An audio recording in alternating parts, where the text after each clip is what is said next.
Aquaba, and welcome to Expat Life Ghana. I'm Ayo, and this is Tony, and we're documenting our move from Texas to Ghana as we go beyond the return. It's all to help you better plan your repatriation or just get to see life firsthand in Ghana as an expat. In this video, we're talking about the 7 mistakes you can make when moving to Ghana. So let's get this video started. Hold up! For those of you watching in real time, we got some big news. Today is September 1st, and the Ghana borders have officially opened. And the Jones family is booked for a flight at the end of the month. But we wanted to let you know of some changes before you make your trip. Number 1, no longer is there mandatory quarantine upon arrival. Number 2, you have to have a negative COVID test taken within 72 hours of boarding a flight. And number 3, upon arrival to Ghana, you're going to have to take another COVID test. It's going to cost you $150. Want everybody to know that $150 is coming out of your pocket. Okay, so a recap. No 14-day quarantine. Take your COVID test 72 hours within boarding for Ghana. Number 3, upon arrival, you got to take a COVID test, and it's going to cost you 150 big ones. So keep watching, and we'll keep updating you, but let's get this video started.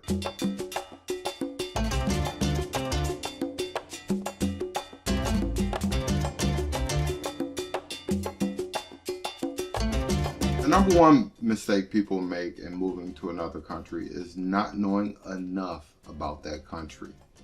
Yeah, I totally have to agree with you on that one. Like, there are some cultural norms that you might not know about, rituals, religions that you might have to either become more familiar with or at least know a little bit more about. Yes. And accepting of, yeah. And for Ghana specifically, like, there's a very large Muslim population living next to a very large Catholic and Christian population, and everybody's cool. You do you, we do we. So that's kind of, I actually like that about Ghana, that everybody's just like... everybody is very, very blended together. Absolutely. And very accepting of each other and understanding of and tolerant of other religions. We don't really get that kind of thing in the States so much. Right. But political parties too. Yeah. You can disagree with somebody politically, and that's fine. Yeah, but it's a good idea to know the political history in the country that you're moving to so that you are not shocked by some of the discourse that goes on. Y'all don't start talking politics in the comments of this video. We are not political people like that. No. What else do you think you need to know about a country before you go? Yeah, there's a lot of different regions in Ghana. Don't forget, it's bigger than Florida. Totally.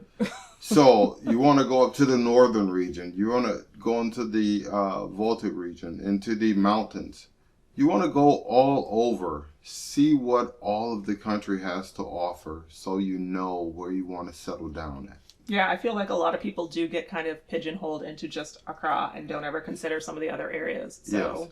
Don't get pigeoned into the vacation country. Oh my gosh. You know, there's more to the country to offer than the vacation sites and vacation destinations. Yeah, and remember, when you're in city center, you are also kind of paying vacation money. So if you are looking for a cheaper way to live, then you should really do some research and see if there's another region that interests you. Right. You want to That's get a really good point. All right, so not knowing the country, definitely a mistake. What's mistake number 2? Mistake number 2 is not visiting the country before you get there. Wait, because some people like to be all like, I don't know, eat, pray, love, and just jump on out into the world and just go. You don't like that? No. Go and visit. Feet on the ground. You want to know what you're getting into. Yeah, this is not like jumping on a plane and going from America to London, or, you know, going from New York to Milan, where, yes, it's a very different culture, but they're kind of at equal westernization or expectations. Like going from America to Africa, any of the countries in Africa, it's a difference. Yeah, it's a big difference. And we've talked about those in a couple of the other videos, so definitely watch some of the other videos that we have here on moving to Ghana. But if you are going to be shocked if there's no hot water somewhere, or upset. Oh, don't get started on I know, hot they water. got mad at hot water. Upset that you cannot find a vegan meal on the menu. Mm-hmm. Mm-hmm. Then you really want to get boots on the ground so you can see what it's really like to have to live your day-to-day life. Right. You don't want to go and have a culture shock. You want to understand all of what you're getting into. And the only way you can do that is to get there, see for yourself firsthand what the country is about. Yeah, and there's some things that are very different living in Ghana or several other countries in Africa and West Africa, especially when it comes to gender roles and respect for elders. Mm-hmm. So, like, you need to come with, I feel like here in the States, you're like, you don't give respect, you gotta earn respect. And over there, it's like, nah, man. You respect it. I think one of the biggest things that I remember is every older woman I talked to or older man I would talk to, I would address them as uncle or auntie. So, and everybody younger than you would address you as uncle. Yeah, and the little kids would salute me. And it was just weird. I don't know if that was an American thing that they were doing too. But they're like, Black Captain America. No. The respect and that's given there is a lot different. So just be aware that people there are more mindful of things and other people. Yeah, and you're going to want to do that as well. You're not going to want to be that American. And for the ladies and, gentlemen too, but ladies especially, they still have very strong gender roles. So you want to actually experience what that is like to see if it fits you and your personality. I'm not saying there's anything wrong with it. I'm not judging anyone out there who does or does not like strong gender roles. I'm just saying it's something that you want to be aware of and get used to, or decide if it's for you or not for you. So boots on the ground is really important so that you can determine if that's going to fit with you and your vibe. Absolutely. Don't move before you go. Hi, I'm Leo. Subscribe right now. So mistake number 3 is not having a checklist or plan for your move. Right. We just did a video that has a 90, 60, and 30 day out checklist that you want to make sure you have. So go check that video out after this one. See what you need. See the things that you're going to need. And see where you are as far as moving. If you are understanding the steps that it's going to take and where you need to be to get to that move and make it successful. Dude, because if you miss something, it's such a pain to go back and try to do it the right way a second time. So like if you don't pack or ship appropriately, or you don't take care of your finances the right way and you're trying to figure it all out while you're abroad, that can be such a pain in the butt. It's easier to take care of some of your business things here, because when you get overseas, between the time differential and everything else, it's tough. Yeah. So these are things to consider. Your kind of pre-pack move would be things like your mail, getting your income, residual income started, making sure you're forwarding your retirement checks, your pension checks. You got to take care of all of that. You've got to have a good plan. If you don't plan for all of those things, your move is going to suck. The fourth mistake people make is not making connections before you go, not knowing who or what you are going to need before you get there. So not knowing people before you get there. Like we've had, even just in doing this channel for the last couple of months, had people reach out and ask us while we're in the States if we know someone in Ghana that can help them with the situation that they're in, or can connect them. And it's like, if you don't have some connections and a group or something that you are ready to get into when you get there, it does make it harder. There's just it does.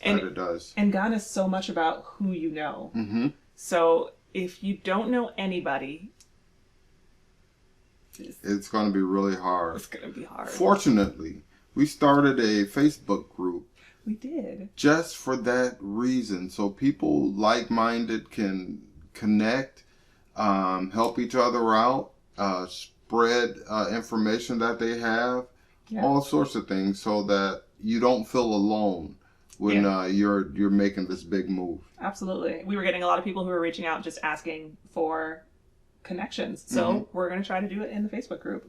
So if you know anybody who is living abroad and you want to make that connection, especially in the country that you're destined for, that would be great. If you have any Ghanaian communities here in the States that you can connect to, or African communities at large, so that you can meet some people who might have connections you can use. That's a great thing to do. But if you don't do either of those things, it's really hard. It's hard. Yeah, it's harder being a foreigner.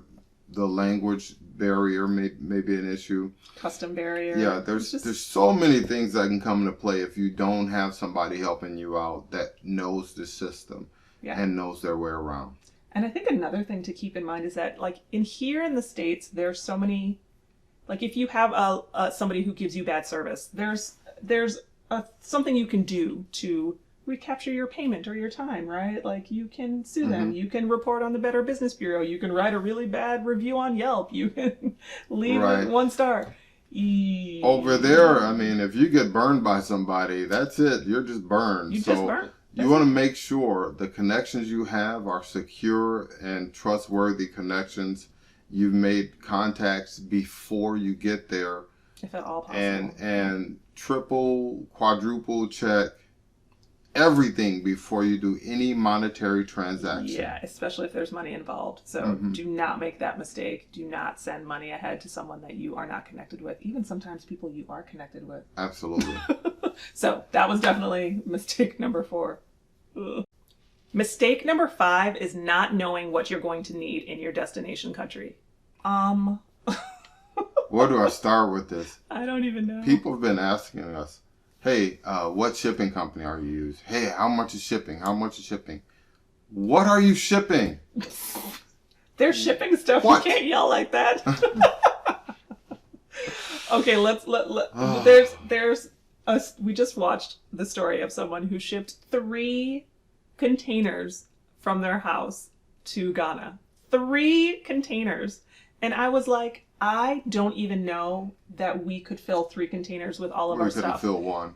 And more importantly, if you are in Ghana living a Ghanaian life, there is not 3 containers worth of crap that you need from your American life. No, it's not. What are you shipping? We had no idea. Basically, everything you can get in the States or wherever you are, you can get there in Ghana. And yes, there might be additional costs, but I bet the bigger situation is you're going to be surprised by how many things you think you need that you do not need. Right. That you just don't need. That you just don't need. Right. Did I say it enough? Yeah, there's no Uncle Bob's storage in Ghana. You know, as Americans, we get used to having all this stuff. Oh my God. And so over there's no storage facilities. So oh my God. Keep that in mind. And there's also not this mass consumption, right? When something breaks, you go get it fixed. Yeah, it's not, I'll leave it here and go get something else. It's not. So it's a different kind of life. You do not need 3 shipping containers of your stuff. No. When you move. Think minimalistic as possible. Yeah, and if you have not watched any of our other videos of kind of how we got to this point, you should definitely go back. But we lost everything in Harvey, and we kind of rebuilt our life, but we got very used to a minimalistic life because of that experience, and I think that's gotten us ready for this. So I don't want to make it sound like we're very cavalier about, like, just get rid of everything. I think we've gotten to this point, and you are making a mistake if you are not going through the process of getting to this point as well and bringing your things to fewer. Right. That was a good tip. Just think minimalistic as possible. The 6th mistake you can make is not having a job when you get there or an income source. Dude, we've already said this. You do not want to go broke. Right. But if you think you're going to get to Ghana and find your dream job, not going to happen. It might happen, but I doubt it. Yeah. I mean, you can, and we don't want to discourage people from doing job searches, but do your job search before you get there. Have a job waiting on you. If at all possible. Right. And that might be, you might transition to Ghana or any other African country by first finding an American or Western company that has a branch in that in that destination. So you might decide that you're going to work as a brand ambassador or something else with a company based in the US that is looking for someone who can work out of Ghana. That is like so much the better way to go. Yeah. And if that is not an option for you, if you work in an industry that doesn't have that companies that are based in Ghana that can kind of bring you on, then I really would encourage you to consider what online income options you have available before you go. Right. That's a good idea. Yeah. So, I mean, if for me, I'm an educator. I know people who have taught online. I'll leave a link. I think there's a link I'll put into the show notes if you are a teacher who's looking to teach online. But if there's industry to be had that you can work in an online field of that from Ghana, I would suggest you do that so that you at least have income coming in. What else can you do to bring in income before you go? Sell your stuff. Tony says sell your stuff. Minimalistic as possible. Don't ship. Did you write that down, y'all? Sell your stuff. Okay. Yeah. But get that income coming in. It's a challenge to go and get yourself settled and start a job without. Yeah. Just the mental frustration of trying to find a job in a different country with all the barriers you're going to have to go through, transportation, housing, and now you got to worry about how money's coming in. You don't want to go through that. Make sure you got your finances in order before you get there. If you got a pension or whatever retirement salary you got coming in, that's great. You can do very well there in Ghana off that. Absolutely. But just so that you have some income coming in before you get there. And as a side note with this financial mistake as number 6, I do have to say your savings will go faster than you thought it would when you get there. So just have know money that. coming in, yeah. Yeah, that money goes money fast. you have stored away that you say, hey, this is my little buffer in case something goes wrong. It goes quick. It goes fast. It goes so fast. Okay, that is all. Don't make the financial mistake. Right. Okay, mistake number 7 when you're moving abroad is not taking time to learn a little bit of the local language. So if you watch our videos till the end, you know we have bloopers at the end, and we're going to speak some tree phrases, and this is not bloopers. Sorry, I couldn't even make it through. So at the very least, I would say you want to learn how to say please, thank you, help. I got a guava down. He's got welcome down. That's no problem. Okay, wait, come on. We're gonna do another one. Okay. How do you say please? Me paocheo.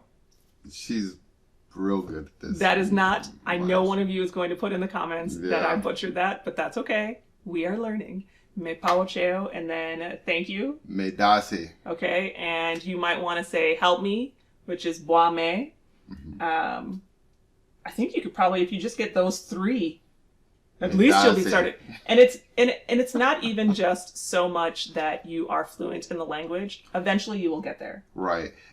You're making an attempt, and that will go a long way with the locals. It will draw them in to want to help you, actually. Right. And to be kind and fair, because you're making an effort. So make that effort, at least know a few phrases in the local language. And remember that Ghana has several local languages. You may be in an area that speaks Tree, you may be in an area that speaks Ga. It just depends on where you are. So also consider that when you're looking at regions and thinking about the things you want to get set. Of course. All right, y'all, if you enjoyed this video, hit the like button right now. And we hope this video helps you avoid making the common mistakes of moving overseas. Especially to Ghana. Especially to GH.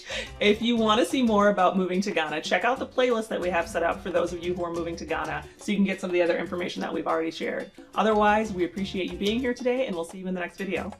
Charlie out. You went with Charlie out. I went Charlie out. I'm going to give you a little high five. All right. I said differential. I was supposed to say difference. Yes, I know. When you said differential, I was like a car? Like a car? Please don't write in the comments that we said differential and not what were you supposed to say? Difference. Yeah, don't write about that. Ready? Every week we stare. We stare. Every week we stare. Every week. I just sit in the same place in my head.